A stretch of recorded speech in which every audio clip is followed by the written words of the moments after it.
ఏపీలో పొగాకు రైతులు ప్రస్తుతం తీవ్ర సంక్షోభాన్ని ఎదుర్కొంటున్నారు. ప్రకాశం, నెల్లూరు, ఉమ్మడి గోదావరి, గుంటూరు జిల్లాలో పొగాకు రైతాంగం కన్నీరు మున్నీరవుతున్నారు.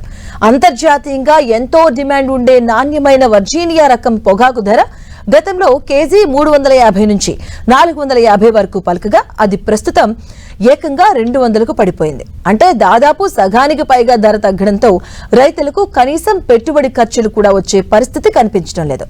అంతర్జాతీయంగా డిమాండ్ తగ్గడం, కంపెనీలు సిండికేట్ కావడం వల్ల రైతులు భారీగా నష్టపోతున్నారు.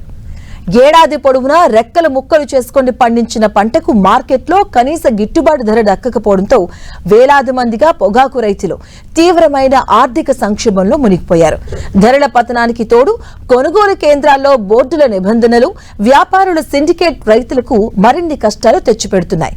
మార్కెట్ యార్డులకు రైతులు తెస్తున్న మొత్తం పంటను అధికారులు, వ్యాపారులు కొనుగోలు చేయడం లేదన్న ఆరోపణలు వెల్లువెత్తుతున్నాయి. రైతులు దాదాపు 100 పొగాకు బేళ్లను విక్రయానికి తెస్తే అందులో కేవలం 10 బేళ్లను మాత్రమే గ్రేడింగ్ సాకుతో తీసుకుంటూ మిగిలిన పంటను తిరస్కరిస్తున్నారని రైతులు వాపోతున్నారు. అంతర్జాతీయంగా పొగాకు ఉత్పత్తి పెరగడంతో ఈ ఏడాది మార్కెట్ నెమ్మదించిందని నిపుణులు అభిప్రాయపడుతున్నారు. బ్రెజిల్, జింబాబ్వే పొగాకు పంట ఉత్పత్తి ఎక్కువగా ఉండడంతో ఆయా దేశాలకు ఎగుమతి తగ్గినట్లుగా చెబుతున్నారు. దేశంలో గత 4 ఏళ్లుగా గిట్టుబాటు ధర లభించింది. అయితే ఈ ఏడాది కూడా అదే ధరలు ఉంటుందని ఆశించిన రైతులకు మాత్రం వ్యాపారులు మొండి చేయి చూపించారు. అధిక దిగుబడి రావడంతో ధరలు అమాంతం తగ్గించారని రైతులు వాపోతున్నారు. అంతర్జాతీయ మార్కెట్లలో పొగాకు డిమాండ్ తగ్గడం, సప్లై కూడా పూర్తిగా పడిపోవటమే పొగాకు సంక్షోభానికి ప్రధాన కారణమని రైతులు స్పష్టం చేశారు. అనేక చోట్ల లైసెన్స్ లేకుండా బ్యారెన్ నిర్మాణాలు, అనధికార పంట కూడా ఎక్కువగా ఉండటం ప్రధాన కారణంగా భావిస్తున్నారు.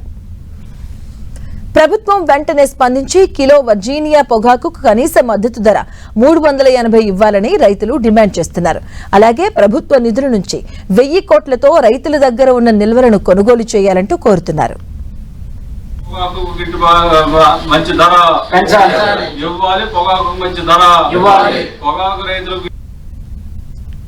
జూన్ జూలైలోనే మా పొగాకి వాళ్ళు కస్టమర్కి ప్రజెంట్ చేయటం, వాళ్ళు ఇండియన్స్ ఇవ్వటం ప్రతి సంవత్సరం జరిగే తంతే.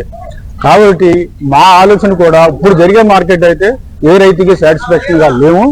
నష్టాలతోనే అమ్ముతున్నాం. ప్రతి కేజీకి 100 రూపాయలు నష్టాలతోనే అమ్ముతున్నాం. అది అందరికీ తెలిసిన విషయమే. కంపెనీలకి తెలుసు, టొబాకో బోర్డుకి తెలుసు, మా రైతులకు కూడా తెలుసు. కాబట్టి ఇట్లాంటి సంక్షోభం సందర్భంలో మన స్టేట్ గవర్నమెంట్ కానీ సెంట్రల్ గవర్నమెంట్ కానీ ఈ పొగాకు రైతుల యొక్క సమస్యల మీద దృష్టి పెట్టి ఇక్కడ పర్చేసింగ్ జరిగే పొగాకి రైతులు ఎంత నష్టపోతున్నారు అనేది కూడా గ్రహించి ఈ పంటని ఒక మంచి రేటుకి అమ్మటానికి వాళ్ళ వంతు ప్రయత్నం చేయవలసిందిగా కోరుతున్నాం.